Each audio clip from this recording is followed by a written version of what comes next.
महाधिवेशनपछि चुनाव केन्द्रित अनि सङ्गठन निर्माण एउटा उद्देश्य एउटा कार्ययोजना लिएर अगाडि बढेको थियो पार्टी। अब चुनाव घोषणा भइसकेपछि चाहिँ अब कुन रूपमा अगाडि कार्यक्रमहरू अगाडि बढिरहेछ? बाबा सनफ्लावर ओइल, शुद्धता यसमै भेटिन्छ।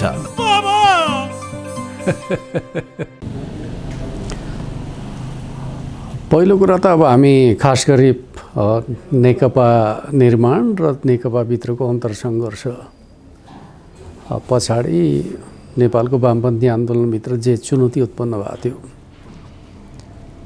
पछिल्लो समय नेपालको कम्युनिस्ट आन्दोलनभित्र मदन भण्डारीको नेतृत्वमा स्थापित नयाँ बाटो, जसलाई हामी जनताको बहुदलीय जनवाद भन्छौँ, कम्युनिस्ट आन्दोलनको लोकतान्त्रिकरण बाटो, त्यसको एउटा मुख्य नेतृत्वकर्ताका रूपमा केपी शर्मा ओली देखा पर्नुभयो।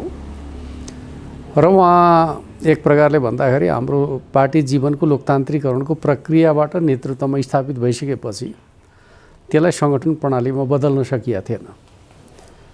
अधिवेशनबाट उहाँ नेता त हुनुभयो, तर चाहिँ त्यसलाई तल्लो तहका कमिटीहरूमा लगेर स्थापित गर्न सकिएको थिएन। पछिल्लो समय चाहिँ स्वाभाविक रूपमा हामीले 10औं राष्ट्रिय महाधिवेशनको तयारी र त्यस पछाडिका कामहरूलाई विचार र सङ्गठनका बिचमा तादात्म्यता ल्याउने एउटा योजना अन्तर्गत अगाडि बढायौँ। र अहिले हाम्रो पार्टी विचार र सङ्गठनमा सङ्गति मिलेको पार्टीका रूपमा स्थापित भएको छ। र आधारभूत तहमा चाहे त्यो वडा तह भन्नुहोस् वा पालिका तह वा जिल्ला तह, हामीले विचारका आधारमा चाहिँ कमिटी प्रणालीलाई स्थापित गर्न सफल भएको छ। र पार्टीभित्र चाहिँ नेकपा विघटन भन्नुहोस् वा चाहिँ नेकपाको एकता असफल भइसकेपछिको सन्दर्भमा जे चुनौतीहरू उत्पन्न भएको थिए र नेकपाको निरन्तरताका रूपमा भनौँ वा चाहिँ पार्टी एकताको रक्षाका सन्दर्भका बारेमा जोडिएका प्रवृत्तिहरूलाई जोड्ने कुरामा पनि हामी अधिवेशनका माध्यमबाट सफल भयौँ। त्यस अर्थमा अहिले हाम्रो पार्टी विचारका प्रश्नमा, कार्यक्रमका प्रश्नमा, सिद्धान्तका प्रश्नमा र सङ्गठनका प्रश्नमा एक ठाउँमा उभिएको छ र एउटा जीवन्त र गतिशील पार्टीका रूपमा पार्टी जस्तो अवस्थाको पार्टीका रूपमा चाहिँ नेकपा एमाले देखा परेको छ। र अहिले पनि हामी त्यही कामलाई अगाडि बढाइराखेका छौँ। अब चुनावको घोषणा भइसकेपछि स्वाभाविक रूपमा हाम्रो प्राथमिकता अलिकति बदलेको छ। अहिले हामी चुनाव केन्द्रित तयारीका कामहरूमा जुटेका छौँ र आजबाट चाहिँ हामी प्रशिक्षणतर्फ प्रवेश गरेका छौँ। यद्यपि प्रशिक्षण 28 गते अध्यक्षले चाहिँ अब भर्चुअल माध्यमबाट सम्बोधन गरेर त्यसलाई नीतिगत रूपमा चाहिँ निर्देशन दिने काम गरिसक्नु भएको छ। त्यसलाई अझै ठोस रूपमा चाहिँ हामी भौतिक उपस्थितिमा 7वटै प्रदेशमा प्रशिक्षणहरू आयोजना गर्छौँ। त्यो प्रशिक्षणका सन्देशहरूलाई हामी चाहिँ पालिका स्तरसम्म लगेर स्थापित गर्ने काम गर्छौँ र त्यसले एउटा निर्वाचनको वातावरण बनाउँछ। मनोवैज्ञानिक रूपमा हाम्रो पार्टी पङ्क्तिलाई निर्वाचनतर्फ चाहिँ लक्षित गर्छ भन्ने पार्टीको बुझाइ छ। जनताको बहुदलीय जनवादको अलिकति प्रश्न पनि प्रसङ्ग उठाउनु भयो। यसमा चाहिँ यो व्यवहारिक रूपमा चाहिँ कसरी यो लागू हुन्छ भन्ने चाहिँ मान्छेहरूलाई अझै पनि अलिकति अन्यल जस्तो पनि देखिन्छ। वास्तवमा जनताको बहुदलीय जनवाद चाहिँ जनताको व्यवहारमा कसरी लागू हुन्छ या कार्यान्वयन हुन्छ भन्ने कुरा चाहिँ त्यो त सबै सिद्धान्तहरूको प्रयोगको विधि एउटै नै हो। चाहे तपाईँ रिभोल्युसनबाट चाहिँ सत्ता प्राप्त गर्नुहोस् वा चाहिँ लोकतान्त्रिक विधिबाट सत्ता प्राप्त गर्नुहोस्, कार्यक्रमको कार्यान्वयन गर्ने भने चाहिँ सरकारले हो। सरकारमा जब हामी पुग्छौँ, सरकारका नीति कार्यक्रमहरूका माध्यमबाट त्यसलाई आफूले चाहेको उद्देश्यतर्फ चाहिँ निर्देशित गर्ने कुरा नै हो। स्वाभाविक रूपमा चाहिँ अब रिभोल्युसनद्वारा राज्य सत्तामा अब राजनीतिक वर्चस्व प्राप्त गर्दाखेरि जुन तरिकाहरू प्रयोग हुन्छन् त्यो खालको तरिकाहरू चुनावी प्रक्रियाद्वारा वैधानिक बाटोबाट अगाडि बढ्ने कुराहरूमा अलिकति पेचिलो त हुन्छ, तर विधि त त्यही हो। तपाईँ जुनसुकै तरिकाबाट राज्य सत्ताको नेतृत्वमा पुगे पनि राज्य सत्ता मार्फत सरकारको नीति र कार्यक्रमका माध्यमबाट र संसदका माध्यमबाट कानुन निर्माणको प्रक्रियाबाटै गुज्रने हो। हामी हिँड्ने बाटो पनि त्यही हो। र अहिले हामीले नीतिगत रूपमा भन्न खोजेका पक्ष के छ भन्दाखेरि नेपालको संसदीय राजनीतिभित्र भन्नुहोस् वा चाहिँ अब वामपन्थी आन्दोलनभित्रका दुईवटा चुनौतीहरू प्रकट भए पछिल्ला समयहरूमा। एउटा अवसरवाद, जसलाई हामी दक्षिणपन्थी अवसरवाद भनेका छौँ, अर्को सङ्गठनात्मक अराजकता, जसले नेपालको वामपन्थी आन्दोलनलाई कमजोर बनाउने काम गरिरहेको छ। त्यसमाथि विजय हासिल गर्ने कुरा यति बेलाका सन्दर्भमा एउटा महत्त्वपूर्ण कार्यभारका रूपमा रहेको छ। अर्कोतर्फ चाहिँ स्वाभाविक रूपमा के उद्देश्यका लागि परिचालित गर्ने भन्ने खालको कुराका सन्दर्भमा कुराकानी गर्ने हो भने नेपालको राजनैतिक आन्दोलन चाहिँ लामो समयसम्म के रह्यो भन्दाखेरि अधिकारका प्रश्नमा चाहिँ ज्यादा रोमलियो र अब हामी चाहिँ नेपालको राजनीतिलाई विकास र समृद्धिका प्रश्नमा केन्द्रित गर्नुपर्छ भन्ने मान्यताका पक्षमा छौँ। तर चाहिँ के भइरहेको छ भन्दाखेरि परम्परागत हाम्रो जुन प्रकारको चाहिँ आन्दोलनको एउटा पृष्ठभूमि रह्यो त्यो पृष्ठभूमिले हाम्रो चाहिँ विकास र समृद्धिको यात्रामा चाहिँ व्यवधान खडा गर्ने गरेको छ होइन। त्यसले गर्दाखेरि हाम्रो प्रयास के हो त भन्दाखेरि अब मुलुकको चाहिँ कार्यदिशा वा कार्यभार भन्नुहुन्छ भने प्राप्त उपलब्धिहरूलाई संस्थागत गर्ने भनेर जे भन्छौँ त्यसको मूल केन्द्रीय प्रश्न के हो त भन्दाखेरि विकास र समृद्धिको प्रश्न हो, जसले हामीलाई सही बाटोमा अगाडि बढाउँछ। नेपालको राजनीतिभित्र चाहिँ प्रतिगमनको दुष्चक्र चाहिँ दोहोरिने गरेको छ। त्यसलाई अन्त्य गर्ने आधार भनेको चाहिँ विकास र समृद्धिका माध्यमबाट चाहिँ परिवर्तनलाई स्थापित गर्ने हो भन्ने कुरा नै हो। जस्तो यो अघि तपाईँले कुरा गरेर सबै सङ्गठनहरूको एकरूपता सबैको कुरा गर्नुभयो, तर के पनि आरोप लाग्छ भने जस्तो कम्युनिस्ट पार्टीहरूको दुई लाइनको सङ्घर्ष हुन्थ्यो, त्यसलाई चाहिँ समाप्त पार्ने कोसिस पनि भयो अथवा गरियो भन्ने कुरा पनि छ नि त। अब यो त कम्युनिस्ट आन्दोलनभित्रको एउटा परम्परागत रोग छ। हेर्नु, स्वार्थमा आधारित अन्तर्द्वन्द्वहरूलाई सिद्धान्तको लेबल लगाइदिने र अदृश्य शक्तिको स्वार्थसँग जोडेर चाहिँ व्याख्या विश्लेषण गर्ने। एकपटकमा चाहिँ अब नेकपाको एकताको रक्षाको अन्तिम प्रयास गर्दाखेरि 5 गते बिहान प्रचण्डकहाँ पुगेका थिएँ। उहाँलाई मैले 3वटा विषयमा सचेत पार्ने कोसिस गरेँ। एउटा, तपाईँले जुन प्रकारको अभियोग पत्र आरोप पत्र चाहिँ दर्ज गर्नुभएको छ पार्टीमा, त्यो चाहिँ निषेधकारी छ, रूपान्तरणकारी छैन। दुईवटा पार्टी मिलेर चाहिँ गरिएको एकतामा एउटा पक्षको चाहिँ प्रमुख नेतामाथि तपाईँले जुन प्रकारको आरोप लगाउनु भएको छ त्यो एकता भङ्ग गर्ने तपाईँको प्रयास हो। त्यसले एकताको रक्षा हुँदैन। एकताको रक्षा गर्ने हो भने तपाईँले त्यो प्रस्ताव फिर्ता लिनुपर्छ। सुरुमा तपाईँको प्रतिष्ठाले फिर्ता लिन तपाईँलाई गाह्रो हुन्थ्यो, त्यसको जवाब केपी ओलीले दिइसक्नु भएको छ। त्यस अर्थमा दुवै प्रस्ताव फिर्ता लिउँ भनेर भन्नुहोस्। तपाईँको आफ्नो प्रस्ताव पनि फिर्ता लिनुहोस्, केपी ओलीको प्रस्ताव पनि जवाब पनि फिर्ता लिनुभयो भने तपाईँहरूको एक प्रकारको चाहिँ जुन छ अनावश्यक इगो छ त्यो इगोको टक्राव हुँदैन। त्यो दुवै फिर्ता लिनुभयो भने फेरि पार्टी एकताको रक्षा सम्भव छ भने उहाँले के भन्नुभयो भन्दाखेरि त्यो सम्भव छैन भन्नुभयो। र थप तर्क के गर्नु भने हाम्रो चौथो महाधिवेशनको धारभित्र यो चाहिँ स्वाभाविक रूपमा चाहिँ हुने गरेको छ भनेर तर्क गर्नुभयो। मैले उहाँलाई के भने भन्दाखेरि चौथो महाधिवेशनको धारभित्र तपाईँहरूले यस प्रकारका बहस गर्ने गरेको छ, त्यसका परिणामहरू के भए? हामीले हेर्ने त परिणाममा हो। र मैले इतिहासका सबै कालखण्डको कुरा गरेँ उहाँलाई। न्युक्लियस निर्माणदेखिको कुराकानी गर्ने हो भने न्युक्लियस निर्माणका सन्दर्भमा पुष्पलालले सबैलाई समेटेनन्। सबैलाई समेटेर पार्टी एकताको रक्षा गर्नुपर्छ भन्नुहुन्थ्यो। मनमोहनलाई छोडेर तपाईँहरूले अलगै चौथो महाधिवेशन आयोजना गर्नुभयो। त्यहाँ पनि तपाईँहरूका नीतिहरू चाहिँ सही साबित भएनन्।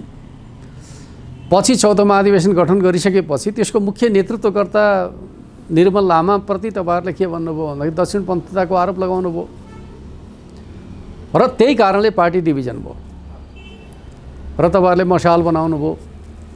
त्यो मशाल पनि सांस्कृतिक विचलनको प्रश्नमा तपाईँहरूले मुख्य नेतृत्वमाथि प्रहार गर्नुभयो र पार्टी डिभिजन भयो। र समयक्रममा फेरि त्यही मोहन विक्रम तपाईँहरूका लागि ग्राह्य भए, स्वीकार्य भए। त्यो सांस्कृतिक विचलनको प्रश्नलाई तपाईँहरूले चाहिँ पुष्टि गर्न पनि सक्नु भएन। र पछि तपाईँहरू चाहिँ जब एकताको प्रक्रियामा माओवादीतर्फको यात्रामा आरम्भ गर्नुभयो, त्यसपछि तपाईँहरूका बिचमा चाहिँ बाबुराम र तपाईँका बिचमा चाहिँ एकले दरबार प्रस्थ, अर्कोले भारत प्रस्थको आरोप लगाउनु भयो र अन्ततोगत बाबुरामजी तपाईँबाट अलग हुनुभयो। र सङ्कीर्णतावाद र कि व्यवहारवाद भनेर तपाईँले बहस गर्नुभयो, वैद्यमाथि प्रहार गर्नुभयो, वैद्य अलग हुनुभयो र दुई कार्यनीतिको प्रयोग गर्नुभयो। एउटा हिस्सा चाहिँ संसदीय सङ्घर्षमा, अर्को हिस्सा क्रान्तिको तयारीमा बन्नुभयो, विप्लवलाई अलग गरिदिनु भयो। भन्दाखेरि कहाँनिर तपाईँले अवलम्बन गरेका बहसका नीतिहरूले तपाईँलाई सुरक्षित गरेका छ, तपाईँको आन्दोलनलाई एकताबद्ध गरेका छ भन्दाखेरि हरेक मामिलामा तपाईँ असफल हुनुभएको छ। फेरि त्यही विधि चाहिँ एउटा बनाएको नेकपामा प्रयोग गर्न खोज्ने कुरा उचित हो भनेर भयो, त्यसको जवाब दिन सक्नु भएन। त्यस अर्थमा म के भन्छु भन्दाखेरि एकताका लागि गरेका प्रयासहरूभित्र के कमजोरी रहे भन्ने कुराका सन्दर्भमा सतै रूपमा हामी कमजोरी कहाँ खोज्छौँ भन्दाखेरि संसदको विघटनमा खोज्छौँ। तर त्यसका जड कारणहरू के छन् भन्ने कुरामा हामी बहस गर्दैनौँ। त्यो संसदको विघटन त परिणाम न हो, अन्तरसङ्घर्षको कारण त होइन। अहिले पनि तपाईँहरू सार्वजनिक मिडियाभित्र चाहिँ बढी बहस केमा केन्द्रित गर्नुभएको छ भन्दाखेरि तपाईँकै पनि लेख रचनाहरू पढ्छु म चाहिँ, बढी केमा केन्द्रित छ? संसद विघटनमा केन्द्रित छ। संसद विघटन त अन्तरसङ्घर्षको परिणाम हो, कारण होइन। परिणामलाई कारणका रूपमा चित्रण गर्ने कुरा मार्क्सवादी कुरा होइन। मार्क्सवादले त कारणलाई महत्त्व दिन्छ, परिणामलाई होइन। तर आज हेर्नुभयो भने चाहे माधव नेपाल भन्नुहोस्, चाहे पुष्पकमल दाहाल प्रचण्ड भन्नुहोस्, उहाँहरू कारणमा गइराख्नु भएको छैन, परिणाममा जानुभएको छ। र परिणामलाई यसरी चित्रण गर्नुभएको छ कि चुनावमा जानु चाहिँ प्रतिगमन हो।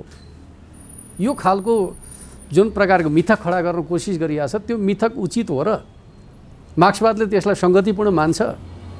एकातिर भन्नुहुन्छ संसदप्रति क्रिटिकल छौँ भन्नुहुन्छ, अर्कोतिर चाहिँ के कुरा गर्नुहुन्छ भन्दाखेरि जनताका बिचमा जाने कुरा प्रतिगमन हो भन्नुहुन्छ। भन्दाखेरि उहाँहरू कति मार्क्सवादी हुनुहुन्छ, मार्क्सवादी दृष्टिकोणबाट नेपालको राजनीतिलाई कसरी डोर्याउन खोज्नु भएको छ भन्ने कोणबाट तपाईँहरू मार्क्सवादकै पक्षधर्ताका रूपमा रहनुभएका सञ्चारकर्मीहरूका विश्लेषणमा पनि त्यो प्रकट भएको देख्दिनँ। एक प्रकारको आग्रह पूर्वाग्रह त्यहाँ पनि झल्कन्छ होइन। त्यस अर्थ मेरो भनाइ त यो के हो त भन्दाखेरि हामी एक प्रकारले भन्दै हो भने स्वार्थहरूको चाहिँ असहमतिलाई एक प्रकारले सिद्धान्तको लेपन लगाउने परम्पराबाट गुज्रेका छौँ र त्यसको असर नेपालको वामपन्थी आन्दोलनभित्र छ। जसै म एउटा सन्दर्भ बताउँ, चाहे अहिले मोहन विक्रमको कुरा गरौँ। मोहन विक्रमले पुष्पलाललाई काङ्ग्रेससँग मिले बापत अब गद्दार पुष्पलाल लेख्नुभयो। आज शेरबहादुर देउवालाई प्रधानमन्त्री बनाउने कुरा उहाँहरूको चाहिँ क्रान्तिकारी अभिष्ट भएको छ। पुष्पलाल जतिको नेतालाई काङ्ग्रेससँग मिल्नुपर्छ भने बापत गद्दार बनाउने, आज त्यही शेरबहादुर देउवालाई बोक्ने कुरा क्रान्तिकारी हुने मोहन विक्रम जसले क्रान्तिकारी शुद्धताको कुरा गर्नुहुन्छ सङ्गतिपूर्ण छ, आडम्बर मात्रै हो। अर्कोतर्फ पुष्पकमल दाहाल प्रचण्ड उहाँ के भन्नुहुन्छ, नेपालमा एउटा क्रान्तिको धारको नेतृत्व गरेँ मैले भन्नुहुन्छ। होला, सही मानौँ, किन दीर्घकालीन जनयुद्धको पहलकदमीकर्ताको रूपमा नेपालको राजनीतिभित्र एक प्रकारले के कारणले नेपालमा चाहिँ दीर्घकालीन जनयुद्ध भनौँ असहतर सङ्घर्षले नेपाली समाजलाई उद्वेलित गर्यो भन्ने कुराको विवेचना आफ्नो ठाउँमा होला। तर त्यो हलचलको नेतृत्व उहाँले गरे अब त्यसमा अन्यथा ठान्ने कुरा भएन। तर जसँग उहाँहरूले 40 बुँदे माग राखेर चाहिँ यो सत्ता जनविरोधी छ, राष्ट्रविरोधी छ भनेर चाहिँ आलोचना गरेर जनतालाई बलिदानका लागि तयार गर्नुभयो। 17,000 को बलिदान भयो। त्यो 17,000 को बलिदान पछाडिको पुष्पकमल दाहाल प्रचण्ड शेरबहादुर देउवालाई नेतृत्वमा ल्याउने कुरालाई क्रान्तिकारी ठान्नुहुन्छ भनेपछि तपाईँ नेपालका वामपन्थी आन्दोलनका नेताहरूका जार्गनलाई बुझ्नुहुन्न। यो 40 बुँदेका सन्दर्भका बारेमा यो नेतृत्व खराब हो भनेर भन्दाखेरिको नेतृत्व देउवामा आज के रूपान्तरण भयो र चाहिँ उहाँ चाहिँ महान क्रान्तिकारी र संविधानको रक्षक बन्नुभयो। जुन शेरबहादुर देउवा नेपालको संविधानलाई डिरेल गर्ने कुराको चाहिँ एकमात्र प्रतिनिधि पात्र हो संसदीय राजनीतिभित्रको भन्नुहुन्छ भने माघ 19 हामीले बिर्सिया छौँ र कसका कारणले भयो? देउवाका कारणले होइन। आज त्यही देउवा संविधानको रक्षक हुने, त्यो पनि पुष्पकमल दाहाल प्रचण्डका लागि जसले शेरबहादुर देउवासँग चाहिँ 40 बुँदे माग राखेर चाहिँ 17,000 को बलिदानको नेतृत्व गर्नुभयो। उहाँका लागि आज शेरबहादुर देउवा चाहिँ महत्त्वपूर्ण पात्र हुने, त्यो चिजका पछाडि हामी लाग्ने, वातावरण हामीले बनाउने। यसमै चाहिँ अघि अलिकति प्रसङ्ग पनि कोट्याउनु भयो, जस्तो यो नेकपा विभाजन हुने जुन कारण र परिणामको कुरा गर्नुभयो, यसमा चाहिँ पार्टी एकता हुँदा चाहिँ त्यो कुराहरूलाई अलिकति छलफल नगरिकन हतारमा भयो भने चाहिँ त परिणामलाई ख्याल गरेका थियो नि त। जस्तो चुनावमा बहुमत ल्याउने गर्ने भन्ने कुरा त त्यति बेला चाहिँ परिणामलाई अलिक बढी जोड दिएको जस्तो हो। त्यो पनि त्यो विषयको चर्चा गर्ने एक मात्र पात्रमै हुँ। तपाईँहरूले जे काम गर्नुभयो, असाधारण ऐतिहासिक काम गर्नुभयो र दुनियाँका सामु चुनौती खडा गर्नुभयो, तर चुनौतीलाई सामना गर्नका लागि गर्नुपर्ने न्यूनतम काम पनि तपाईँहरूले गर्नुभएको छैन भनेर चाहिँ पहिलो स्थायी कमिटीको बैठकमा लिखित रूपमा दस्तावेज प्रस्तुत गर्ने मान्छे मै हुँ। गर्ने असाधारण चुनौतीपूर्ण काम गर्ने, तर त्यसलाई जोगाउनका लागि गर्नुपर्ने न्यूनतम काम पनि नगर्ने भन्ने खालको कुरा उचित हुन्छ। आज किन नेकपाको एकता सङ्कट भयो भन्दाखेरि कुरा ठुल्ठुला गर्ने,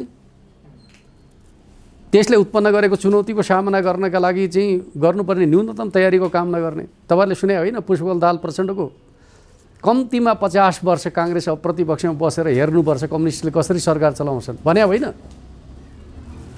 त्यो सामान्य अभिव्यक्ति हो। एक प्रकारले भन्नुहुन्छ भने सत्ताच्युत भएका दक्षिणपन्थी शक्तिहरूलाई वा चाहिँ एक प्रकारले भने कम्युनिस्ट विरोधी शक्तिलाई चाहिँ उत्तेजित गर्ने अभिव्यक्ति हो। उत्तेजित गर्ने, त्यस पछाडि चाहिँ एकता जोगाउनका लागि गर्नुपर्ने न्यूनतम काम पनि नगर्ने। र तपाईँले भन्नुभयो तयारी गरिएन भन्ने कुरा चाहिँ स्वाभाविक कुरा हो। तयारी गरिएन भन्ने मात्रै होइन, एकतालाई आफ्नो स्वार्थको माध्यम बनाउन खोजियो र दुईटा कारणले। एउटा त केपी ओलीको स्वास्थ्यलाई केन्द्रित गरिकन चाहिँ एकताका लागि तयार भएको चाहिँ सन्देश सम्प्रेषण गरियो। किन एकताका लागि तयार भएको भन्दाखेरि केपी ओलीको स्वास्थ्य खराब छ, कुनै पनि बेलामा तलमाथि हुनसक्छ, त्यसपछि चाहिँ स्वाभाविक रूपमा नेतृत्व मेरो हातमा आउँछ। यो प्रकारको अराजनैतिक विश्लेषणबाट गरिएको एकता चाहिँ सफल हुन्छ। अर्कोतर्फ चाहिँ जब केपी ओलीको स्वास्थ्य सुदृढ हुन थाल्यो, त्यसपछि नेकपाभित्रको अन्तर्विरोधमा खेलेर चाहिँ अग्लो हुन खोज्नुभयो। खास गरी पूर्व एमाले भित्रको चाहिँ विवादमा खेल्न खोज्नुभयो। रूपान्तरण जरुरी थियो नि। दुईटा पार्टी, दुईटा कार्यदिशा, दुईटा स्कुलिङलाई कसरी एकताबद्ध गर्ने भन्ने कुरामा वैचारिक राजनीतिक बहस गर्नुपर्ने बेलामा अन्तर्विरोधमा खेल्ने कामले एकताको रक्षा हुन्छ र एउटा चाहिँ मैले बहस चलिराखेका बेला भने जनयुद्धका समयमा उहाँको एउटा चर्चित भनाइ थियो, ढाडमा टेकेर टाउको मान्ने। आज उहाँ माधव नेपालको ढाडमा टेकेर केपी ओलीको टाउकोमा हिर्काउन खोज्दै हुनुहुन्छ। त्यसको परिणाम सधैँ उहाँले सोचे जस्तो हुँदैन। सडकमा पछारिनुपर्छ नभन्दै त्यस्तै भयो, दुवैजना सडकमा पछारिनु पर्यो। आज हालत के छ? कङ्ग्रेसलाई धुरी मानेर अस्तित्व रक्षामा हिँड्नु परेको छ। कङ्ग्रेसका स्वार्थहरूबाट अगाडि बढ्दाखेरि वामपन्थी भइँदैन। वामपन्थी हुनका लागि कङ्ग्रेससँग चाहिँ टक्राउनुपर्छ, टक्राउने आँटै छैन। यो खालको अवस्थामा चाहिँ किन पुग्यो भनेर भन्दाखेरि चाहिँ स्वाभाविक रूपमा नेकपाको एकता रक्षाका सन्दर्भमा गर्नुपर्ने न्यूनतम काम उहाँका तर्फबाट नभएको कुरा नै हो। साँचो कुरा त्यही हो। जस्तो यसमा जस्तो ओलीले पनि काङ्ग्रेसको अन्तिम प्रधानमन्त्री भनेर त शेरबहादुर देउवा तपाईँ नै हो भन्ने भाव भाषण गर्दाखेरि, स्वास्थ्यको कुरा गर्दाखेरि उहाँहरूले पनि भन्ने चाहिँ के हो भने उहाँले पनि मेरो स्वास्थ्य स्थिति यस्तो छ भनेर चाहिँ अध्यक्षले यस्तो भन्नुभयो भनेर त कुराकानी गर्दाखेरि चाहिँ भाइ केपी ओलीले चाहिँ हरदम उहाँले के भन्नुभएको छ भन्दाखेरि मेरो जीवन नाफाको जीवन हो। त्यो तपाईँहरूकै बिचमा पनि भन्नुभएको छ होइन। तर अब आन्दोलनको एकता भने चाहिँ नेतृत्वको स्वास्थ्यसँग सम्बन्धित कुरा होइन। आन्दोलनको एकता वा आन्दोलनको विकास भने विचार र राजनीतिको प्रश्न हो।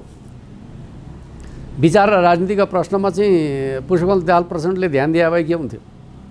मैले त उहाँलाई भनेको थिएँ, केपी ओली प्रधानमन्त्री हुनुहुन्छ, पार्टी कामको मैदान त खाली छ नि। तपाईँ किन देश दौडामा लागेर चाहिँ पार्टीले गरेका कामहरू, सरकारले गरेका कामहरूको पोषण गर्नुहुन्न? पोषण गर्ने बित्तिकै त कार्यकर्ताको बिचमा तपाईँको जीवन्त सम्बन्ध हुन्थ्यो र स्वाभाविक रूपमा सरकारले गरेका काम जनताको बिचमा जाँदाखेरि पार्टी बलियो हुन्थ्यो र त्यो बलियो पार्टीको नेताका रूपमा तपाईँले आफूलाई स्थापित गर्न सक्नुहुन्थ्यो। तर किन तपाईँ कार्यकर्ताको बिचमा जान छोडेर दैनिक बालुवाटार धाउने काम गर्नुहुन्छ भन्ने त म आफै हुँ। उहाँको त के हुन्थ्यो बिहान पनि बालुवाटार दिउँसो पनि बालुवाटार। सत्तामा उहाँको चाहिँ भागभण्डा बाहेक चाहिँ पार्टी निर्माणका सन्दर्भमा चिन्ता गर्नुभयो उहाँले। त्यसै त्यो सबै दोष चाहिँ केपी ओलीलाई लगाइदिने भन्ने खालको कुरा उचित हुन्छ र अर्कोतर्फ म तपाईँहरूलाई भन्छु ल प्रधानमन्त्री आलो पालो गर्ने भन्ने खालको कुरा, त्यो आलो पालो भने के हो भन्ने कुराको व्याख्या त केन्द्रीय कमिटीले गर्न पाउनु पऱ्यो नि त, पाउनु परेन। हामीले के भन्यौँ भन्दाखेरि आखिर स्थायी कमिटीले कार्यदल बनायो, कार्यदलले के भन्यो त भन्दाखेरि आलो पालो भने चाहिँ यही 5 वर्ष अवधिलाई बाँड्ने होइन, 5 वर्षसम्म यही सरकार चल्छ, त्यस पछाडिको सन्दर्भमा त्यसलाई लानुपर्छ। अहिलेका हकमा भन्दै भने पार्टी सञ्चालनमा मुख्य भूमिका प्रचण्डले निर्वाह गर्नुपर्छ, सरकार सञ्चालन 5 वर्ष जानुपर्छ भनेर भने होइन र। त्यसमा उहाँको असहमति थियो, असहमति थिएन। त्यस अर्थमा हिजो यस्तो भएको थियो मानिएन भन्ने खालको कुरा केपी ओलीको मात्रै विषय हो कि पार्टीको विषय हो? जब पार्टीले औपचारिक रूपमा कार्यदल बनाएर निष्कर्ष निकालेको छ भने त पार्टीको विषय हो नि त। पार्टीभन्दा माथि हुन्छन् 2 जना नेता। हामीले खोजेको सिस्टम त्यस्तो हो र। त्यसबेला 2 जना नेताहरूले यहाँले भन्नुभयो नि बिहान बालुवाटारमा चिया खायो अनि त्यसपछि लन्च खायो अनि बेलुकाको डिनर पनि 2 जना बिचमै भएर चाहिँ धेरै कुराहरू बिग्रियो भन्ने कुरा पनि आयो बिचमा चाहिँ। त्यही त मैले भनिहालेँ नि, के हुन्छ भन्दाखेरि एउटै काममा 2टा जोडिनु पर्ने आवश्यकतै थिएन नि। नीतिगत रूपमा मार्गदर्शन गर्ने, सरकार सञ्चालनको जिम्मा चाहिँ केपी ओलीलाई दिने, पार्टी निर्माणमा चाहिँ प्रचण्ड कुदिया भए त अन्तर्विरुद्धै हुने थिएन, हुने थियो।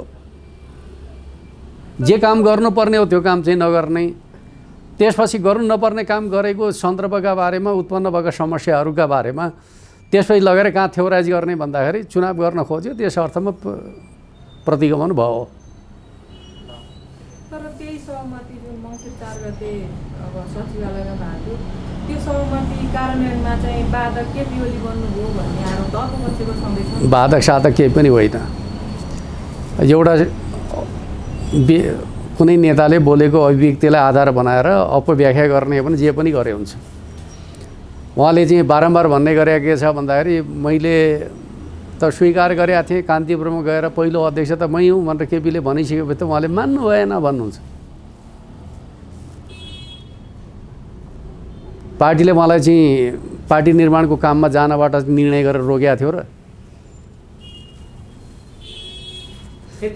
मर्यादा क्रममा पहिलो अध्यक्ष त केपी ओली नै बनाएको थियो नि त, पार्टीले नबनाएको हो र। मर्यादा क्रमको पहिलो अध्यक्ष केपी ओली भन्ने कुरा उहाँले स्वीकार गरेकै हो, बनाएकै हो। त्यही चिजलाई उहाँले चाहिँ भन्नुभयो। त्यस अर्थमा उहाँको चित्त दुखाइरह्यो होला, तर काम गर्ने कुरालाई छेकेको थियो र त्यसले छेका त थिएन नि त। उहाँ त जान सक्नुहुन्थ्यो नि त फिल्डमा गएर चाहिँ पार्टी निर्माणमा भूमिका खेल्या भए, 2टा धारलाई जोड्नका लागि पहल कदमी लिएको भए एउटा नयाँ मनोविज्ञान तयार हुन्थ्यो, हुने थिएन। यो नेकपा विभाजनमा चाहिँ अब यता केपी ओली पक्षको चाहिँ अब कुनै कमजोरी छैन भन्नु। अब कमजोरी छ छैन भन्दाखेरि एकता गरियो, एकता जोगाउन सकिएन, कमजोरी हो नि। परिणामका हिसाबले त कमजोरी हो। तर के हुन्छ भन्दाखेरि 5 वर्ष सरकार चलाउनुपर्छ भन्ने कमजोरी हो र। सरकार बदल्नु हुँदैन, बिचमा जनताको बिचमा जे कुरा गरेको छ त्यो कुरा मान्नुपर्छ भन्ने कुरा कमजोरी हो र। पछि सहमति त पार्टी केन्द्रीय कमिटीले यो चाहिँ उचित होइन भनेपछि फेरि सहमति भनेर पुरानै चिजमा 2टा नेताका बिचमा सम्झौता चाहिँ मुख्य चिज हो। पार्टी केन्द्रीय कमिटीले गरेको सहमति केही पनि होइन, त्यो फेरि उहाँहरूले मानेको कुरा न हो। नमाने भए त एउटा कुरा हुन्थ्यो, हाम्रा बिचमा जे सहमति भएको छ त्योभन्दा बाहेक मान्दिनँ भन्न सक्नुहुन्थ्यो नि त। भन्नुभयो त उहाँले, सर्वसम्मत निर्णय गरियो। यसमा चाहिँ एउटा सिग्निफिकेन्ट कुरा यहाँले के भन्नुभएको थियो भने जस्तो माओवादीको महाधिवेशनमा चाहिँ उहाँले तपाईँले अलिकति यो वामपन्थी आन्दोलनको क्षतिको विषयमा अलिकति व्याख्या पनि गर्नुभयो। त्यसमा चाहिँ नेकपा विभाजनको प्रसङ्ग पनि जोड्नुभयो। एक खालको हेर्दाखेरि त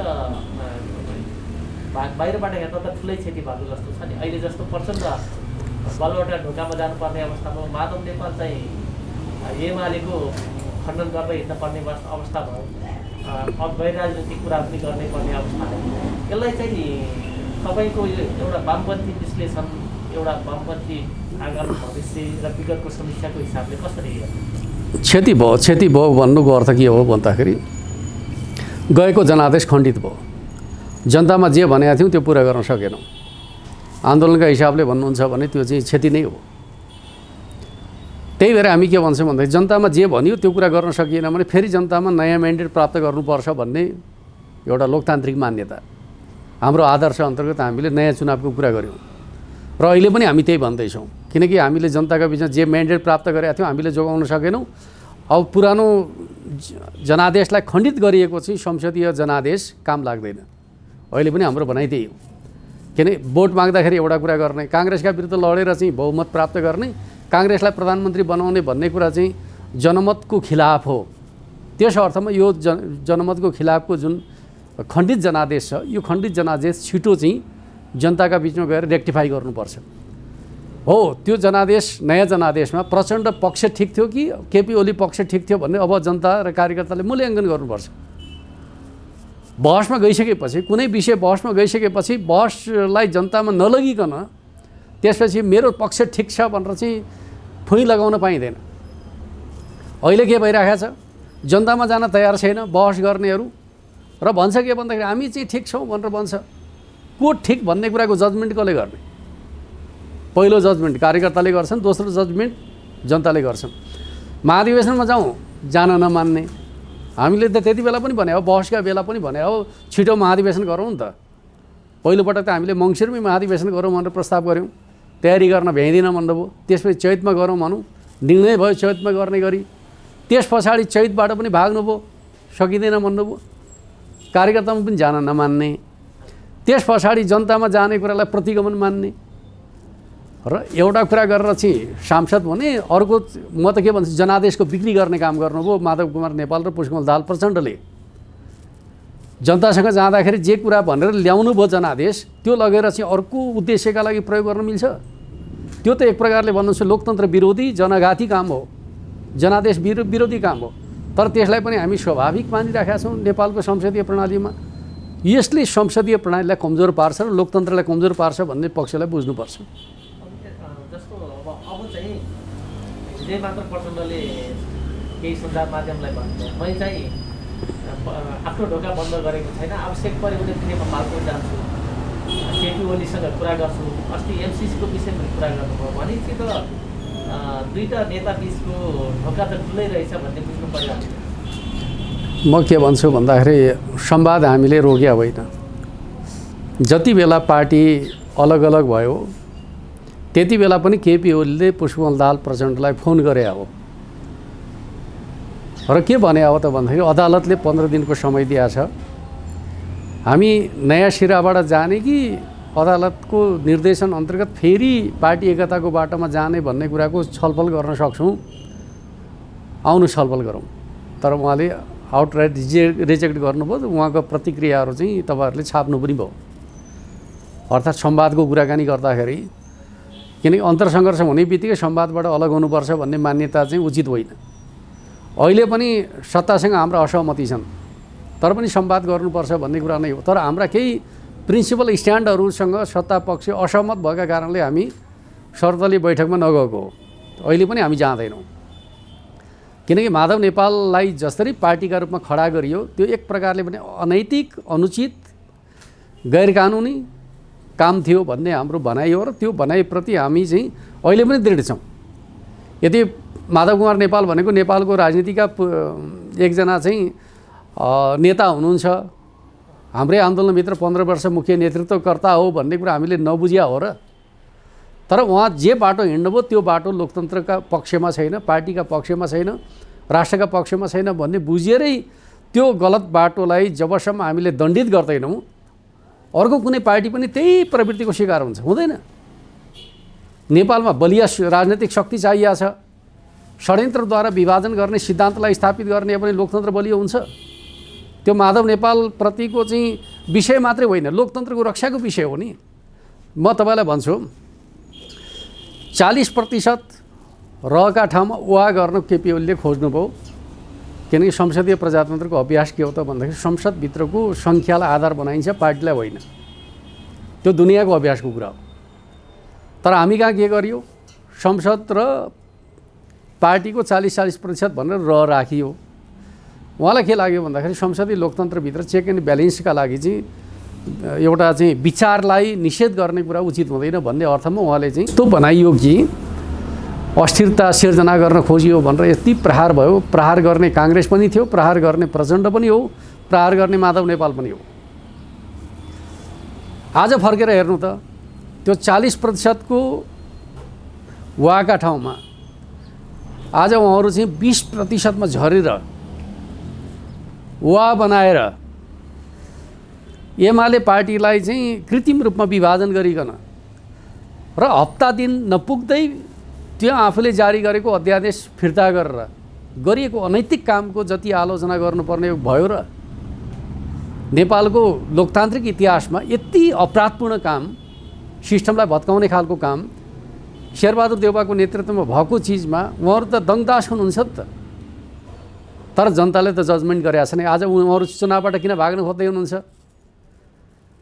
यति बलियो शक्ति 5 दलीय गठबन्धन चुनावबाट भाग्न खोज्छ के कारणले भन्दाखेरि यस्तै अपराधका कारणले। कानुन निर्माणमा यस्तै अनैतिक काम गरेका छ। सरकार निर्माणमा चाहिँ अब दुनियाँमा कहीँ नभएको परमादेशबाट प्रधानमन्त्री नियुक्ति गरेका छ र विकास र निर्माणको यात्रालाई रोक्ने खालको काम गरेर चाहिँ 1400-1500 आयोजनाहरू कटौती गरेर चाहिँ 10,000 पैसा बाँड्ने कुरा गरेका छ। आजको सरकारको क्यारेक्टर के हो त भन्दाखेरि दिगो पूर्वाधार विकासका परियोजनाहरू कटौती गर्ने र मान्छेलाई 10,000 बाँडेर चाहिँ फजुल खर्चतर्फ समाजलाई डोर्याउने। यसको परिणाम के भयो भन्दाखेरि आज हेर्नुहोस् त साधारण खर्च चाहिँ बढ्दै छ, पुँजीगत खर्च चाहिँ बढ्न नसकेर थला परेको छ भन्दाखेरि त हामीले यो सबै चिजबाट पाठ सिक्नु त पर्यो नि। त्यस अर्थमा मेरो तपाईँहरूसँग भनाइ के हो त भन्दाखेरि नेपालको राजनीतिभित्रको कुराकानी गर्नुहुन्छ भने नेपालमा एक प्रकारले भन्यो भने अस्थिरता सिर्जना गर्ने प्रवृत्ति लामो समयदेखि हाबी छ। चाहे त्यो यसमा चाहिँ त्यो चाहिँ जस्तो पार्टीकै कारण भइरहेछ कि अन्य शक्तिका कारण? त्यो त म तपाईँलाई के भन्छु भन्दाखेरि यो बाह्य प्रभावमा पनि भएको छ। संविधान निर्माणका समयमा नेपालमा अवलम्बन गरेको नीति नियन्त्रित अस्थिरता थियो भनेर त एकजना कूटनीतिज्ञले किताबै लेख्नुभयो। भन्दाखेरि हामी के बुझ्छौँ भन्दाखेरि नेपालमा अस्थिरता चाहिँ नेपालका राजनीतिज्ञहरूको अकुशलता मात्रै हो कि प्रोभोकेसन पनि हो भन्दाखेरि प्रोभोकेसन पनि छ। तर प्रोभोकेसनलाई पनि रेसिस्ट गर्ने सामर्थ्य कसले निर्माण गर्नुपर्ने भन्दाखेरि नेपालका राजनीतिज्ञहरूले हो। अरूलाई दोष दिएर त भएन नि। आफ्नो इन्ट्रेस्टमा बाह्य शक्तिहरू दुनियाँमा जहाँ पनि खेल्न खोज्छन् त्यसलाई सामना गर्ने सामर्थ्य आफैभित्र पैदा गर्नुपर्छ। अरूले नगर्दैनन् भनेर कामना गर्दा हुँदैन नि त। त्यो सामर्थ्य निर्माण गर्नका लागि चाहिने कुरा के हो त भन्दाखेरि नेपालमा बलियो शक्ति निर्माण गर्ने कुरा हो। नेपाल जस्तो राजनीतिक मुलुकमा जहाँ भू राजनीतिक एउटा संवेदनशीलता छ त्यो ठाउँमा धेरै शक्तिहरू हुनु भनेको चाहिँ बाह्य चलखेल बढ्नु हो। त्यस अर्थमा नेपालमा दुईटा शक्तिको आवश्यकता छ र म त के ठान्छु भने अहिले 5 दलीय गठबन्धनले त्यो दुई ध्रुवतिर नेपालको राजनीतिलाई डोराइदियो। अत्यन्त सकारात्मक देख्छु एक कोणबाट। एउटा ध्रुवको नेता काङ्ग्रेस हो, अर्को ध्रुवको नेता एमाले हो।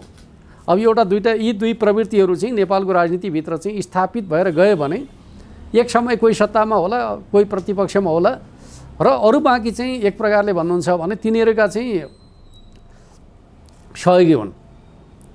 त्यस अर्थमा पुष्पकमल दाहाल प्रचण्ड, माधव नेपालहरू चाहिँ देउवाका माध्यमबाट अगाडि बढ्न खोज्नुहुन्छ भने हामीलाई कुनै आपत्ति छैन। एमालेको लागि झन् अनुकूल भयो। त्यो त नेपालको राजनीति दुई ध्रुवमा जाँदाखेरि त राष्ट्र र जनताकै लागि अनुकूल हुन्छ नि।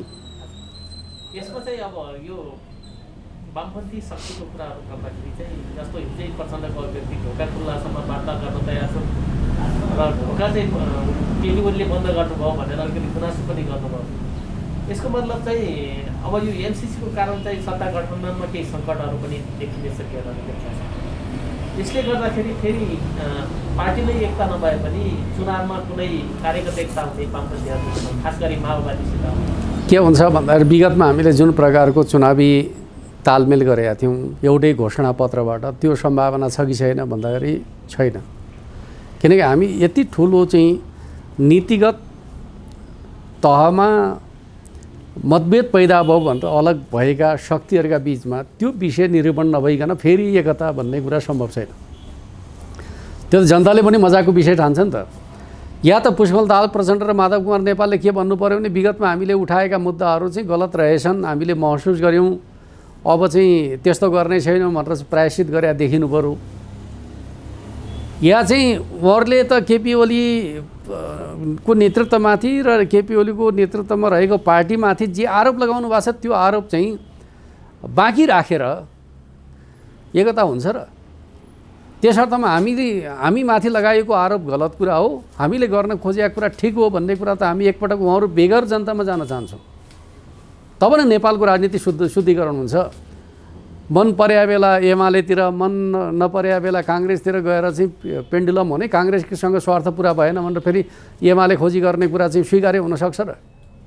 त्यसले त राजनीति शुद्धिकरण हुँदैन, त्यसले अवसरवादलाई प्रोत्साहित गर्छ।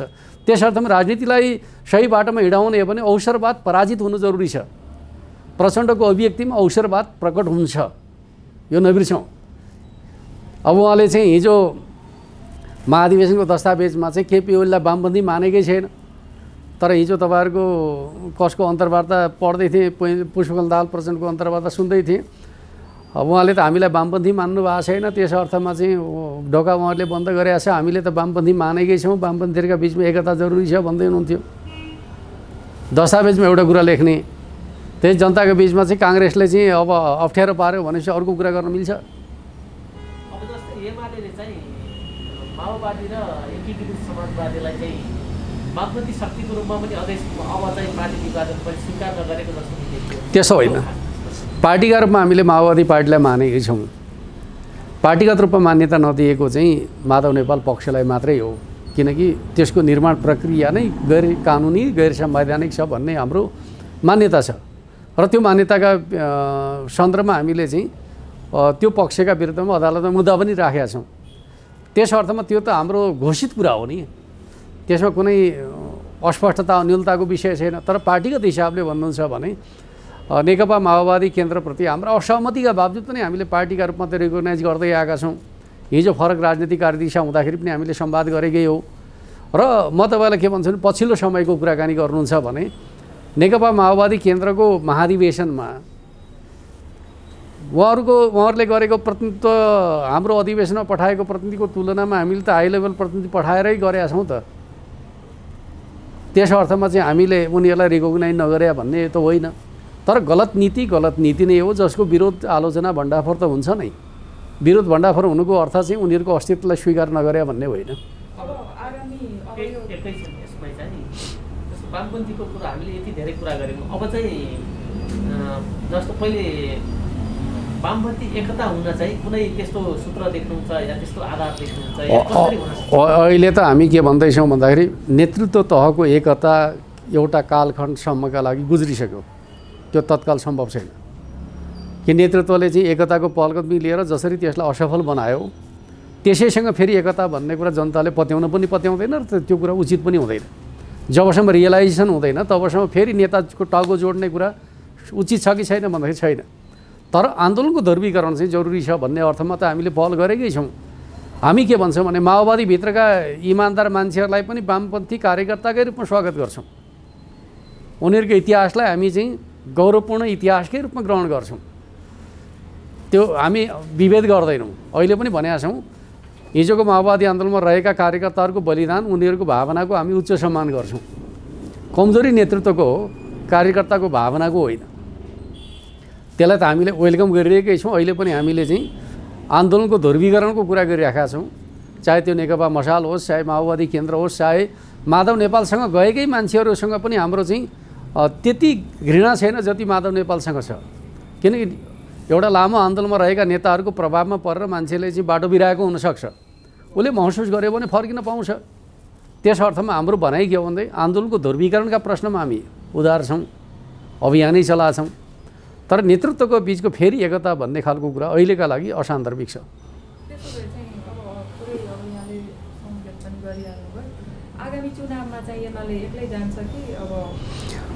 के हुन्छ भने आम रूपमा हाम्रो एउटै उद्देश्य छ, त्यो भने के हो भने पार्टीका नीतिहरूलाई स्थापित गर्ने। अब हामी चुनावी घोषणापत्र जारी गर्दाखेरि संयुक्त चुनावी घोषणापत्र जारी गर्दैनौँ, एमालेको चुनावी घोषणापत्र जारी गर्छौँ। र त्यो चुनावी घोषणापत्रसँग कसैले सहकार्य गर्न तयार भयो भने हाम्रो घोषणापत्रसँग, नेकपा एमालेको घोषणापत्रसँग सहकार्य गर्न तयार भयो भने स्थानीय तहमा चाहिँ मिल्न सकिन्छ। तर हाम्रो घोषणापत्र हाम्रो पार्टीको घोषणापत्र हुन्छ, त्यहाँ दुईटा पार्टीको घोषणापत्र मिलाउने काम हुँदैन। एउटा घोषणापत्रमा सहयोग गर्न तयार हुनेहरूसँग चाहिँ सहयोग लिन सकिन्छ, जसलाई तपाईँले तालमेल भन्न सक्नुहुन्छ। हजुर, एमालेको घोषणापत्रमा सहमत भयो भने चाहिँ तालमेलको सम्भावना छ। त्यो त हुनसक्छ। त्यो त के हुन्छ भने स्वतन्त्र व्यक्तिहरू पनि म सहयोग गर्न तयार छु भन्यो भने, कहीँ आवश्यकता पऱ्यो भने उसलाई पनि उम्मेदवार बनाउन सकिएला। त्यो हिसाबले चाहिँ अब कहीँ पनि तालमेल हुँदैन भन्ने खालको कुरा होइन, तालमेल हुनसक्छ। तर चाहिँ जसरी विगतमा हामीले चाहिँ एउटै चुनावी घोषणापत्र बनाएर दुईटा पार्टीका बिचमा चुनावी तालमेल गरेर गयौँ, त्यो सम्भावना छ कि छैन भन्दाखेरि छैन। बराबर हैसियतको नहुने भयो, सहयोगी कोही आउन खोज्छन् भने हाम्रो घोषणापत्र आफ्नो हुन्छ, हाम्रो नीति अन्तर्गत हामी चुनाव लड्छौँ। स्थानीय आवश्यकताका आधारमा स्थानीय तहमा तालमेल पनि हुन सक्ला, तर चाहिँ त्यो राष्ट्रिय नीति अन्तर्गत हुँदैन। गत स्थानीय चुनावमा चाहिँ 40% चाहिँ एमाले जितेको थियो। त्यति बेला चाहिँ काङ्ग्रेस र माओवादीको सरकार थियो। अहिले चाहिँ अलिकति परिस्थिति भनेको पार्टी विभाजन पनि थोरै फरक परेको छ भने एमालेकै एउटा संरचना अर्को कुर्तीको संरचना तलसम्म छ भने चाहिँ यहाँको अहिलेसम्म एनालिसिस के छ? अब धेरै टाइम पनि छैन यसलाई एनालाइसिसको कुराकानी गर्नुहुन्छ भने सबभन्दा पहिलो कुरा नेपालको सबभन्दा ठुलो जनसङ्ख्या भएको 2 नम्बर प्रदेशमा हिजो हामी जान सकेका थिएनौँ। आज 2 नम्बर प्रदेशमा हामीलाई खोजी गर्ने लहर सुरु भएको छ र नेपालको दोस्रो ठुलो जनसङ्ख्या भएको प्रदेशभित्रको अवस्थामा नाटकीय परिवर्तन छ। हिजो हामी जानै सक्दैनौँ थियो, आज हामीलाई खोज्ने एउटा ट्रेन्ड सुरु भएको छ भनेपछि के छ भन्ने कुरा फुट र विभाजनले हामीलाई के गरेछ भन्ने खालको कुरामा भन्ने हो भने हिजो एकताको समयको भन्दा हामी सुदृढ छौँ 2 नम्बर प्रदेशमा, मध्य प्रदेशमा। र माधव नेपाल पक्षले हामीलाई केही क्षति पुर्याएकै छ। त्यो क्षतिलाई हामीले माओवादी पक्षबाट चाहिँ प्लस गरिसकेका छौँ र अन्य पार्टीहरूबाट आउने कुरा भनेको चाहिँ सरप्लस हो, त्यो चाहिँ भरपुर होइन, फाइदाका रूपमा छ। त्यस अर्थमा म तपाईँलाई के भन्छु भन्दाखेरि विगतमा हामीले जे परिणाम ल्यायौँ स्थानीय चुनावमा, त्योभन्दा बेहतर परिणाम ल्याउने अवस्थामा हामी छौँ। र अर्कोतर्फ त अहिलेको सत्ता गठबन्धनले के गर्यो भन्ने कुराले हामीलाई दिनदिनै जनमत बढाइ छ नि त। किन उसले जति लामो समय बिताउँछ त्यति धेरै हाम्रा पक्षमा जनमत बढ्दै जान्छ। उनीहरूलाई छेकेर राखे भए उनीहरूप्रतिको सहानुभूति बढिरहन्थ्यो। तर उनीहरूले त काम गर्ने मौका पाएपछि त हिजोसँग तुलना गर्न पाए नि त। जसै अहिले तपाईँहरूले पनि आम सञ्चार माध्यममा जति विवेचना गर्नुपर्ने हो गर्न सक्नु भएको छैन भन्ने लाग्छ। त्यो भने के हो भन्दाखेरि अर्थतन्त्रका सूचकहरूमा जे प्रकारको नकारात्मक सङ्केतहरू देखा परेका छन् त्यो विषयको विश्लेषण भयो कि भएन। हिजो एमाले सरकारमा त एकाध सूचकहरू नेगेटिभ हुँदाखेरि ठुला समीक्षाका विषय बने, तर आज इकोनोमीको इन्डिकेटरहरू हेर्नुहुन्छ कुनै सूचक पोजिटिभ छ? त्यो त पहिलेकै आधारभूमिले पनि काम गरेको होला भन्ने छ। अब पहिलेको आधारभूमि भने नेपालको अर्थतन्त्र सानो अर्थतन्त्र हो, त्यहाँ धेरै लामो समय लाग्दैन। ठुलो अर्थतन्त्र भएका मुलुकमा चाहिँ अघिल्लो वर्षका नीतिहरूले पछिल्लो वर्ष प्रभाव पार्छ भन्ने कुरा हुन्छ। सानो अर्थतन्त्र भएकोमा छोटो समयमा रूपान्तरण गर्न सकिन्छ। जसै मैले तपाईँलाई लुम्बिनी प्रदेशको कुराकानी गर्ने यति सानो अर्थतन्त्र थियो, मैले चाहिँ 3 वर्ष कार्ययोजनाभित्र चाहिँ काम गरेर चाहिँ तेस्रो कार्यकालमा 100% नतिजा दिएँ, 100% पुँजीगत खर्च। मैले जिम्मा लिएका मन्त्रालयहरूमा 0 बेरोजु। आखिर सानो अर्थतन्त्रमा कसरी काम गर्न सकिन्छ भन्ने कुरा त हुन्छ नि। ठुलो अर्थतन्त्रको जस्तो चिज हो र नेपालमा सुधार पनि छिटो सम्भव छ, बिगार्न पनि छिटो सम्भव छ भन्ने बुझ्नु पऱ्यो कि हिजोका कारणले बिग्रियो भन्ने खालको विश्लेषण हिजो किन नगरे त? हिजो एमालेका समयमा पुरानाका कारणले चाहिँ बिग्रिन खोजे होला भने भए पनि त आज त्यो भन्न मिल्थ्यो होला। हिजो चाहिँ जे गर्यो यही सरकारले गर्यो खराब कुरा, आज जे गर्यो हिजोकाले गरे हो भन्ने खालको विश्लेषण गर्न मिल्छ। र आज हेर्नुहुन्छ भने एक समय चाहिँ केन्द्रीय सञ्चित कोषमा चाहिँ 9 अरब मात्रै पैसा थियो। यो खालको हालत नेपालको इतिहासमा कहिले भएको थियो र? अहिले हेर्नुहुन्छ भने रेमिटेन्स विदेशमा जाने मान्छे बढेको छ, रेमिटेन्सको आप्रवाह घटेर चाहिँ एक प्रकारले विदेशी मुद्राको सञ्चिति चाहिँ सङ्कटमा पुरै परेको छ। जसै हामीले छोड्दाखेरि 10 महिनाको चाहिँ आयात धान्न सक्ने क्षमताको विदेशी मुद्राको सञ्चिति छोडेका थियौँ, अहिले 6 महिनाको आयात धान्ने अवस्थामा पुगेको छ। अर्कोतर्फ चाहिँ मौद्रिक तरलता चाहिँ इतिहासकै सबभन्दा सङ्कुचनको अवस्थामा छ। बैङ्कमा गयो पैसा छैन, बजारमा गयो पैसा छैन। यो प्रकारको मौद्रिक सङ्कुचनको कारण के हो त भन्दाखेरि नीतिगत रूपमा विचलन आयो। आखिर हामीले बुझ्ने कुरा त त्यही हो नि, सिस्टमले काम गर्न छोड्यो।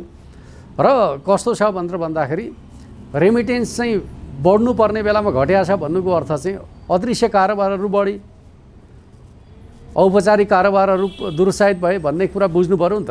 त्यसै गरी अर्कोतर्फ चाहिँ पुँजीगत खर्च चाहिँ घटेको छ, साधारण खर्च बढेको छ। र हिजो एउटा सकारात्मक ट्रेन्ड सुरु भएको थियो, आयात र निर्यातका बिचको चाहिँ व्यापार घाटा घट्दो क्रममा थियो र आयात वृद्धि दर घट्दै थियो, निर्यात वृद्धि दर बढ्दै थियो। आज ठिक उल्टो भएको छ। अस्वाभाविक रूपमा 6 महिनामा चाहिँ वस्तुको आयात भयो। यसले के गर्छ भन्दाखेरि हाम्रो मुलुकभित्रको उद्यमशीलतालाई, उत्पादकता वृद्धि गर्ने कुरालाई गठबन्धन सरकारले कुजो बनाइदियो नि। सत्य त यही हो। यो चिजमा चाहिँ जसरी बहस हुनुपर्ने हो, बहस हुन सकेको छैन। र एक प्रकारले भन्नुहुन्छ भने मूल्यवृद्धिको सूचक हेर्नुहुन्छ भने हामीले छोड्दाखेरि 4% थियो, आज 7.1% पुगेको छ मूल्यवृद्धि दर। इतिहासकै उच्च बिन्दुमा छ। भन्दाखेरि यी सबै प्रवृत्तिहरूको विश्लेषण गर्नुभयो भने यो गठबन्धनले मुलुकलाई कहाँ पुर्यायो भन्ने कुरा त त्यसले बताउने होला नि त, अर्थतन्त्रले बताउने होला। यो चिज त जनताले भोगेको छ नि त। यो भोगेको चिज परिणाम आउँदैन। त्यसर्थ म के भन्छु भन्दाखेरि चुनावमा अहिले जे ठानिँदैछ, एमाले विभाजित भाषा भनेर ठानिँदैछ, जनताका बिचमा एमाले प्रतिको चाहिँ समर्थन र विश्वासको एउटा अभूतपूर्व चाहिँ प्रवाह सुरु भएको छ। र विशेष गरी नयाँ जेनेरेसनमा एमाले प्रतिको आकर्षण बढ्दो छ। जस्तो अब 2-3वटा क्वेसन चाहिँ अब थोरै संसारिक छ। जस्तो एमसिसीले मुलुकलाई विभाजन पनि गरेको छ, सबैतिर छ। जस्तो गठबन्धनभित्र पनि त्यसले सङ्कट ल्याइदिएको छ। यो गठबन्धनभित्रको सङ्कट छ, चर्चा पनि छ। तर एमाले चाहिँ अहिलेसम्म पर्ख रहेर छ र बल चाहिँ सरकारको कोर्टमा छ भनिरहेको छ भने चाहिँ अब विभिन्न समयमा राष्ट्रवादी कुराहरू पनि एमाले चर्कै रूपमा उठाएको। यो सन्दर्भमा चाहिँ बाहिरबाट हेर्दाखेरि एमाले किन चुप बसेको भन्ने चाहिँ अर्थ लाग्छ। होइन, एमाले किन चुप बसेको छ भन्दाखेरि विषय संसदभित्रको विषय छ। संसदभित्र एमालेलाई पस्न दिइएको छैन। पहिले त पस्न दिनु पऱ्यो नि। पस्न दिने भने के हो त भन्दाखेरि सभामुखले दलले कारबाही गरेका मान्छेको सूचना प्रकाशित गर्ने जिम्मेवारीमा रहेको सभामुखले सूचना होल्ड गरेर बस्न मिल्छ मिल्दैन भन्दाखेरि मिल्दैन। उहाँको तर्क के छ भने 15 दिनको समय त दिएको छ नि। 15 दिनको समय त सभामुख कहिले विदेश गएको होला, उसले त्यो समय गुजार्नु हुँदैन भन्नका लागि दिएको हो। घरमै बसेर चाहिँ सभामुखले 14 दिन गुजार्न मिल्छ र? मिल्दैन नि। त्यस प्रकारको चाहिँ अनुचित काम सरिता गिरीको प्रकरणमा एउटा स्ट्यान्डर्ड, टोपबहादुर रायमाझीहरूको सन्दर्भमा अर्को स्ट्यान्डर्ड, माधव नेपालका सन्दर्भमा अर्को स्ट्यान्डर्ड प्रयोग गर्न मिल्छ र? मिल्दैन। यो कुराप्रति हाम्रो असहमतिमा हामीले संसदमा आफ्नो आवाज उठाइराखेका छौँ। र हाम्रो भनाइ चाहिँ के त भन्दाखेरि दलले गरेको कारबाहीको नोटिस चाहिँ सभामुखले जारी गर्नुपर्छ, नगरेर गल्ती भएको छ सच्याउनुपर्छ भनेर भनेका छौँ। र सभामुखले सच्याउन तयार नहुने भने संसद सञ्चालनका लागि उहाँले बाटो छोडिदिनुपर्छ। सत्ता गठबन्धनसँग बहुमत छँदैछ, अर्को मान्छेले आए भयो, हामीले चाहिँ हाम्रो मान्छे सभामुख चाहियो भने त छैनौँ। तर गल्ती गर्नेले चाहिँ आफ्नो गल्ती सुधार नगर्ने हो भने संसद सञ्चालनका लागि उसले बाटो छोडिदिनुपर्छ भन्ने खालको कुरा गरेका छौँ। उहाँहरू तयार हुनुहुन्न। जबसम्म उहाँहरू तयार हुनुहुन्न, संसदभित्रको प्रक्रियामा हाम्रो पोजिसन के हुने? संसद त खास पार्टीले नै चलाउने हो नि त। त्यही त। जब हामी त्यहाँ छिर्न पाएकै छैनौँ भने त्यहाँ गएर हामी के गर्छौँ भन्ने कुराको बारेमा हामीले भन्नु उचित हुन्छ र? अहिले त पछिल्लो समय चाहिँ के पनि भन्नुभएको छ भने नेताहरूले एमसिसीकै पर्सनमा एमसिसी चाहिँ संसदमा पहिला टेबल होस् न, त्यस पछाडि हाम्रो कुरा। त्यो त हाम्रो चाहिँ सुरुदेखिको भनाइ हो, यो कुनै नयाँ भनाइ होइन। अहिले आएर चाहिँ भन्न खोजिया जस्तो विषय पनि होइन। पहिले पनि हामीले सरकारको बिजनेस सभामुखले रोक्न मिल्दैन भने हौँ, तर रोकियो। त्यो चाहिँ असंसदीय काम हो भनेर भनेकै छौँ। र अहिले पनि शेरबहादुर प्रधानमन्त्री भएका बेलामा रोकेर ठिक गरे भनेर हामीले भनेका छैनौँ। सभामुखको काम के हो भन्दाखेरि ऊ चाहिँ ट्राफिक हो, उसले चाहिँ नियम पुगेको छैन भने नियम पुर्याउ भन्नुपर्छ, तर उसले रोकेर राख्न मिल्दैन। नियम पुगेको चिजहरूलाई उसले संसदमा टेबल गर्न दिनै पर्छ। टेबल गरिसकेपछि के गर्ने भन्ने कुरा संसदको कुरा हो। संसदभित्र हामी उपस्थित भयौँ भने हामी निर्णय गर्छौँ। किनकि त्यहाँ गएर हामीले चाहिँ मतदान गर्नुपर्ने भयो भने वा चाहिँ बोल्नुपर्ने भयो भने हामीले बोल्नुपर्छ। त्यति बेला हामी बोल्छौँ नै, हामी अनिर्णित हुँदैनौँ। हो, जब हामीलाई त्यहाँ जानै दिएको छैन के बोल्छौँ भनेर भित्रका कुरा अहिले बोल्नु के जरुरी छ? मान्छेहरूलाई सार्वजनिक चाहिँ जस्तो राजनीतिक दलको रूपमा जस्तो एमाले के स्ट्यान्ड लियो यस्तो तपाईँहरूले भन्दाखेरि चाहिँ कुनै कुनै मुख्य मुद्दाहरूमा चाहिँ बालकोटले के बोल्छ भन्ने कुरामा ध्यान सबैको छ भनेर अहिले हामीले बोलेका छौँ। के बोलेका छौँ भन्दाखेरि सम्झौता गर्नेले सम्झौताको बारेको आफ्नो दृष्टिकोण पहिल्यै सार्वजनिक गरेर भनेका छौँ। यो दृष्टिकोण होइन र। जसले सम्झौता गर्यो, सम्झौता कसले गर्यो भन्दाखेरि शेरबहादुर देउवा र पुष्पकमल दाहाल प्रचण्डले सम्झौता गरे हो। सम्झौता किन गरे, त्यसप्रतिको उनीहरूको दृष्टिकोण के छ, हाम्रो प्रश्न त्यही हो। र अर्को कुरा, उहाँहरूले त्यो सम्झौतामा चाहिँ स्पष्ट पार्नु पर्यो भनेर चाहिँ अमेरिकन संस्थालाई पत्र लेखेर सोध्ने आदि इत्यादि काम बेलाफगत गर्नुभयो। स्पष्ट पार्ने काम त सम्झौता गर्ने पक्ष त नेपाल सरकारको प्रतिनिधि हो नि, उसले स्पष्ट पार्नु पर्ने आफ्नो पक्षका बारेमा। किन हस्ताक्षर गरे? परराष्ट्र मन्त्रालयले किन अनुमति दिएको?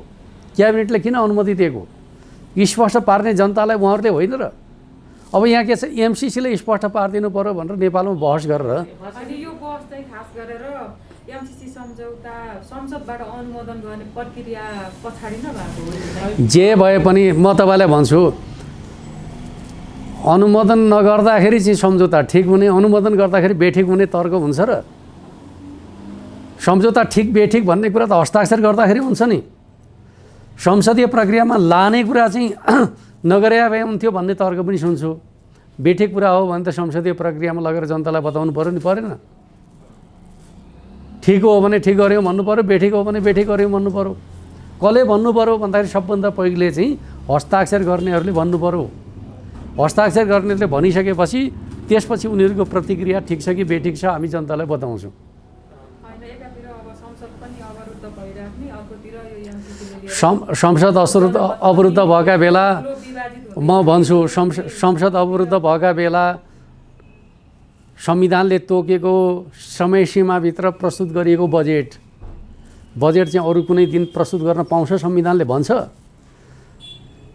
जेठ 15 गते प्रस्तुत गर्न भनेको समयमा प्रस्तुत गरिएको बजेटमाथि, विधेयकहरूमाथि प्रतिस्थापन विधेयक नारा लगाउँदा लगाउँदै पास गर्न सक्ने सभामुख र सत्ता गठबन्धन अवरुद्ध छ भनेर चाहिँ भन्न मिल्छ? त्यति बेला अवरुद्ध थिएन। त्यति बेला अवरुद्ध नहुने, अहिले चाहिँ उहाँहरूलाई चाहिँ अब आपसी स्वार्थ बाजेका कारणले अहिले प्रचण्डजीलाई के चाहियो अरे भन्दाखेरि पास गर्ने हो भने स्थानीय चुनाव पछाडि प्रधानमन्त्री चाहियो भन्ने सुने मैले।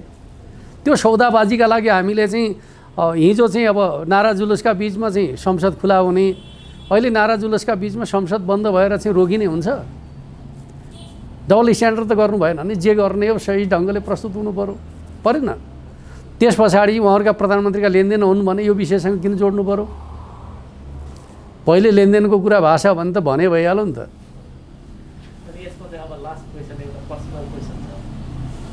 हामीले पनि सुनेको कार्यकर्ताहरूले पनि कतिपय भनेको सुनिन्छ, जसको महासचिव एकदम अन्तर्मुखी हुनुहुन्छ, खुलेर कुरा गर्नुपर्ने कार्यकर्ताहरू। यो अन्तर्मुखी स्वभाव हो कि तपाईँले जानेर गर्नुभएको कि एकदम भयङ्कर व्यक्तिगत चासोको विषय छ, एकदम अन्तर्मुखी हुनुहुन्छ? खासमा चाहिँ के हो तपाईँको? अब यो चाहिँ के हुन्छ भन्दाखेरि मान्छेका बारेको चाहिँ बुझाइ आफ्नो आफ्नो हुन्छ। हेर्नु, निकट रहेर व्यवहार गर्नेहरूले अब के रहेर के महसुस गर्छन् त्यो एउटा पक्ष हो। जो सम्पर्कमा छैन उसले ठान्ने पक्ष अर्को पक्ष हो। नेकपा एमाले भित्र रहेका नेता कार्यकर्ताहरूले के ठान्छन् भन्ने कुरा नै मुख्य चिज होला, जो प्रत्यक्ष सम्पर्कमा छन्। त्यस अर्थमा चाहिँ म के ठान्छु भन्दाखेरि अनावश्यक टिका टिप्पणी गर्दै हिँड्ने कुरा उपयुक्त होइन भन्ने ठान्छु म चाहिँ। धेरै कुरा सुन्नुपर्छ, संश्लेषित कुरा बोल्नुपर्छ भन्ने ठान्छु। तपाईँहरूले पनि बेला बखत चाहिँ फोन गरेर चाहिँ आज के भयो भनेर सोध्नुहुन्छ, त्यो चाहिँ प्रवक्ताको काम हो भन्छु म चाहिँ। प्रचार विभागलाई सोध्नुहोस् भन्छु, तर सबैले त्यसो भन्दैनन्। जसले त्यसो गर्छन्, एक प्रकारले मिडियामा आउने सस्तो होडबाजी गर्छन्, तिनीहरू चाहिँ खुलामुखी, जसले सिस्टम मान्छ त्यो चाहिँ अन्तर्मुखी, त्यो चाहिँ व्याख्या हुने गरेको छ। मैले सुन्ने गरेको छु। म सिस्टमको पक्षमा पैरवी गर्छु। जस्तो अब महासचिवको तर्फबाट चाहिँ एमाले चाहिँ पहिले चाहिँ एक खालको एउटा परम्परामा हुर्किएको थियो, अब चाहिँ नयाँ चेन्जेसहरू के आउँछ? अब जस्तो त्यसमा चाहिँ कार्यकारीको हैसियत त धेरै कुरा छ, राजनीतिक छ, साङ्गठनिक छ, होइन, अरू प्राथमिक होला, के हुन्छ त्यस्तो चेन्ज? अब एकातिर पार्टीमा अब अलिकति अघि 2 लाख समस्याको कुरा हुँदाखेरि नेकपातिर डाइभर्ट भयो कि प्रसङ्ग चाहिँ खास गरेर सवाल के हो भन्दाखेरि नेकपा एमाले आफ्नो मूल नीति अन्तर्गत अगाडि बढ्न सकेका थिएन। किन मदन मण्डलले जुन नीति अगाडि सार्नुभयो त्यसलाई इलेबोरेट गर्ने खालको कुरा, त्यसका आधारमा पार्टी निर्माण गर्ने कुरा, पार्टी सञ्चालन गर्ने कुरा अघिल्लो समयमा हुन सकेका थिएन। एक प्रकारले भन्यो भने बहस विवादबाट बाध्य भएर नेतृत्वले स्वीकार गर्ने कुरा एउटा कुरा हो, तर नेतृत्वले हटली त्यसलाई आत्मसात गरेर चाहिँ पार्टी सञ्चालन गर्न आँट गरेका थिएन। अहिले हामी चाहिँ त्यो सङ्कोचबाट मुक्त छौँ। सिङ्गो पार्टी अघि पनि मैले चर्चा गरेँ, विचारका प्रश्नमा, सङ्गठनका प्रश्नमा, नीतिका प्रश्नमा एउटै लयमा हिँड्ने ठाउँमा आइपुगेको छ। यसले स्वाभाविक रूपमा नेपालको राजनीतिमा चेन्ज त ल्याउँछ नै। एउटा पार्टी जब चाहिँ जीवन्त र गतिशील र चाहिँ एउटा आत्मविश्वासका साथ अगाडि बढ्न सक्ने ठाउँमा पुग्छ, त्यसले समाजमा केही न केही परिवर्तन त ल्याउँछ। अर्कोतर्फ आज राष्ट्रको जीवनमा जे समस्या आइपरेको छ, त्यो समस्या समाधान गर्नलाई कमजोर शक्तिले त्यो काम गर्न सक्दैन। जसै म तपाईँलाई भनौँ,